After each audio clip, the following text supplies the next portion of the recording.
You've probably heard the story of the fall of France 100 times. The blitzkrieg, the panzers racing through the Ardennes, the surrender in the same railway car from 1918. But that's always the German side of it, and it makes 1940 look like a foregone conclusion, an army that just gave up. The French side is a completely different story. It's about soldiers who fought hard and were simply bypassed, commanders receiving orders that were already obsolete by the time they arrived, and one officer who had literally written a book predicting exactly this kind of warfare and been ignored by everyone above him. So today, we're telling the full story of the fall of France from the French side, how a system broke above the men who were doing the fighting, and what it actually felt like to be on the losing side of the fastest major defeat in modern military history. So let's start by getting something out of the way. The popular version of 1940 goes something like this. Germany had this revolutionary new way of fighting called blitzkrieg, and France was stuck in the past with an army that didn't want to fight. That's not what happened.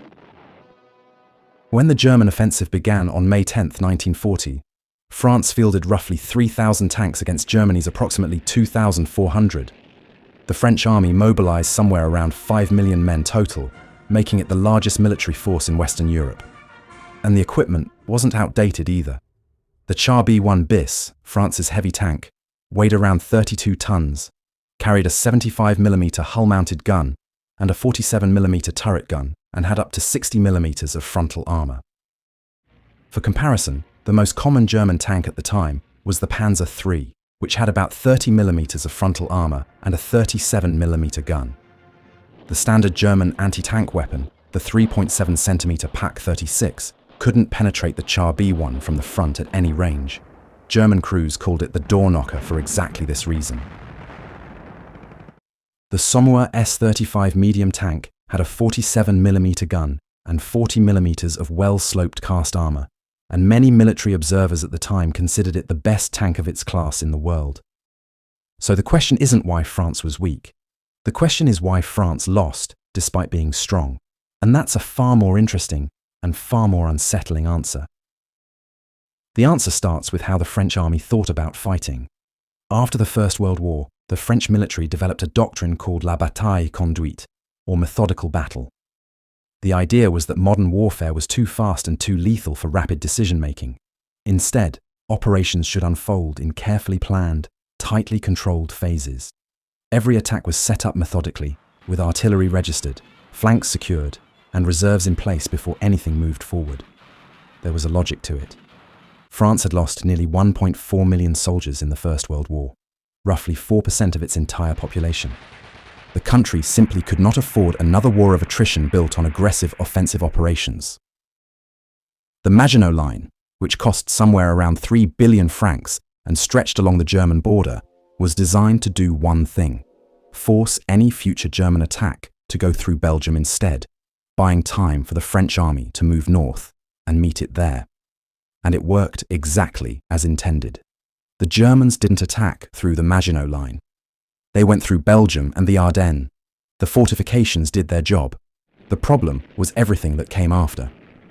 French doctrine treated tanks the way World War I treated artillery.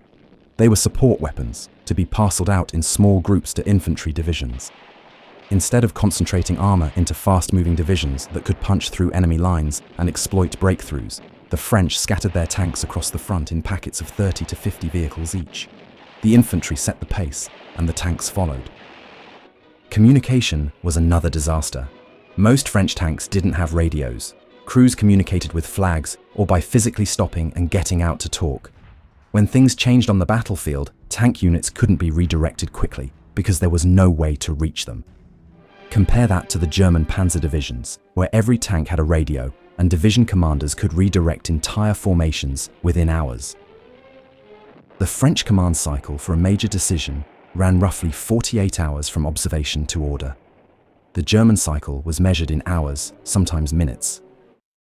This meant that by the time a French commander received a report, analyzed it, issued orders, and those orders reached the units, the situation had already changed completely. French units were constantly responding to where the Germans had been, not where they were. And this is where Charles de Gaulle enters the story. because he saw all of this coming and said so publicly. In 1934, de Gaulle published a book called Vers l'armée de métier, which roughly translates to Toward a Professional Army. In it, he argued that France needed to create concentrated armoured divisions, equipped with modern tanks and supported by aircraft, capable of rapid offensive operations independent of the slow-moving infantry. He described almost exactly the kind of warfare the Germans would use 6 years later. The response from the French military establishment was dismissal. Methodical battle was doctrine. Tanks were infantry support weapons. De Gaulle was seen as a troublesome subordinate pushing ideas that contradicted everything the army believed. The irony that's hard to get past is that German officers actually read de Gaulle's book. Whether or not it directly influenced their own armoured doctrine is debated, but what's not debated is that France had a man who understood the future of warfare, and instead of listening to him, they gave him a desk job. By 1940, de Gaulle was a colonel. When the war began, he was still pushing for the same ideas. France did eventually create armoured divisions, the divisions cuirassés de réserve, but they were formed late, organised hastily, and used piecemeal rather than as the concentrated striking force de Gaulle had envisioned. When the German attack came on May 10, 1940, de Gaulle was commanding the 4th DCR. It was newly formed, it was missing units, and it was about to be thrown into the biggest military disaster in French history. The Allied plan was called the Dial Plan. When Germany attacked, the best French and British units would advance north into Belgium to meet the enemy along the Dial River. It was a reasonable plan against a straightforward invasion through the Belgian plains. But the Germans weren't planning a straightforward invasion. While Army Group B attacked into Belgium and the Netherlands, drawing the Allied forces north exactly as planned, the real strike came through the Ardennes forest with Army Group A. The French High Command believed the Ardennes was impassable for large armoured formations. The terrain was dense forest, narrow roads, and steep river valleys. Moving a panzer division through it seemed impossible. The Germans did exactly that with 7 panzer divisions. By May 12th, German tanks were on the Meuse River at Sedan, facing French units that were never supposed to be the main line of defence. The best divisions were 200 kilometres to the north, in Belgium, fighting what they thought was the main attack. What happened at Sedan on May 13th broke everything open. Guderian's 19th Panzer Corps crossed the Meuse, using concentrated Stuka dive bomber attacks in place of the traditional artillery preparation. The Stukas didn't just destroy positions, they destroyed morale. French reservists from the 55th Infantry Division, a B-series reserve division that was never meant to hold against a major assault, were subjected to wave after wave of dive-bombing attacks for hours. The screaming sirens on the Stukas were specifically designed to create panic, and they worked. When German infantry crossed in rubber boats, parts of the French line broke. And once the Germans had a bridgehead, they started pushing armour across. The French command structure, built for deliberate phase-by-phase operations, couldn't react fast enough. Counter-attack orders were issued, then cancelled, then reissued, then delayed. By the time French armoured reserves were committed, the German bridgehead was already too deep to contain. And this is where the experience of the individual French soldier becomes something you don't hear about in the standard telling. Because while the system was collapsing above them, thousands of French soldiers were still fighting. The problem was that nothing they did mattered. Orders arrived telling units to hold positions that had been bypassed hours ago. Commanders would set up defensive lines, only to learn that German tanks were already 30 kilometers behind them. French tank crews who engaged German panzers and won their individual engagements would pull back to refuel, only to find that the supply depots had been overrun or abandoned. The roads were the worst part. Millions of French and Belgian civilians were fleeing south, clogging every road with carts, cars, and people on foot. Military convoys couldn't move, reinforcements couldn't reach the front, and the Stukas strafed the refugee columns, which mixed military and civilian traffic into one enormous immobile target. French soldiers watched civilians being killed on the same roads they were trying to use to reach their own positions. Junior officers described receiving written orders that referenced map positions the Germans had occupied the previous day.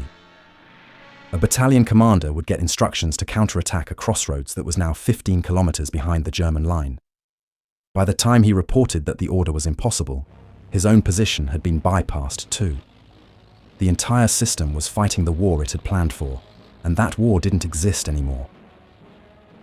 One of the clearest examples of French soldiers fighting hard in a battle that had already been decided above them is the village of Sedan, about 30 kilometers south of Sedan. Sedan sat on high ground overlooking the German bridgehead, and holding it mattered because it could threaten the southern flank of the entire German breakthrough. Between May 15th and May 17th, French and German forces fought over this village in some of the most intense close-quarters combat of the entire campaign. The village changed hands multiple times over 3 days, with both sides launching attacks and counterattacks through the same streets and buildings repeatedly. And one action at Sedan has become one of the most remarkable individual tank engagements of the war. On May 16th, a Char B1 bis reportedly drove straight through the German-held village. The 75mm hull gun and 47mm turret gun engaged German tanks, anti-tank guns, and infantry positions as the tank rolled through. Multiple German vehicles were destroyed. When the tank returned to French lines, its crew counted roughly 140 impact marks on the armor. Not one had penetrated. The German 37mm anti-tank rounds had bounced off the Char B1's 60mm frontal armor, exactly the way French engineers had designed them to. But Sedan didn't matter. The German breakthrough at Sedan was already 50 kilometers deep and widening. French soldiers could fight and win individual engagements, and it changed nothing because the war was being lost at the level of grand strategy and operational speed, not at the level of individual courage or firepower. On May 17th, 1 week into the German offensive, Colonel de Gaulle received orders to attack toward the town of Montcornet with his 4th DCR. The division was incomplete. It was missing some of its organic infantry and artillery. It had been formed so recently that some units had barely trained together. But de Gaulle attacked anyway. The objective was to threaten the flank of the German panzer corridor that was now racing toward the English Channel. De Gaulle pushed his tanks forward, and his lead elements reached the outskirts of Montcornet, disrupting German supply traffic and causing real alarm in the German rear areas. For a few hours, it looked like exactly the kind of concentrated armoured thrust that de Gaulle had been writing about for 6 years. Then the Stukas came. Without air cover and without infantry to hold the ground his tanks had taken, de Gaulle was forced to pull back. He attacked again on May 19th at Crécy-sur-Serre, and once more at Abbeville on May 28th to May 30th. The Abbeville attack was his most successful, pushing German forces back and taking several hundred prisoners. De Gaulle was promoted to brigadier general on June 1st, making him the youngest general in the French army. But by that point, the campaign was already over, in every way that mattered. He had been right about armoured warfare, right about concentration, right about speed, and the proof of it came too late to change anything. While de Gaulle was fighting, the French High Command was disintegrating. General Gamelin, the supreme commander, had set up his headquarters at the Château de Vincennes with no radio transmitter. He communicated by motorcycle courier and telephone. When the German breakthrough at Sedan happened, it took Gamelin over 24 hours to understand the scale of it. On May 19th, Gamelin was replaced by General Weygand, who was 73 years old and had been recalled from Syria. Weygand spent his first several days visiting the front and assessing the situation, which meant that for the better part of a week, the French army was effectively without strategic direction during the most critical phase of the battle. General Gaston Bilotte, commanding Army Group 1, the formation responsible for the entire northern sector, including the best French and British divisions, was killed in a car accident on May 21st. He was the only officer who had the full picture of the northern front, and he died without briefing his replacement. Meanwhile, the British Expeditionary Force was already pulling back toward Dunkirk. French units that had been sent north into Belgium under the Dial Plan were now cut off, with German panzers between them and the rest of France. The orders kept coming, but they were orders for a battle that no longer existed. Hold this line. Counterattack at this point. Establish contact with this unit.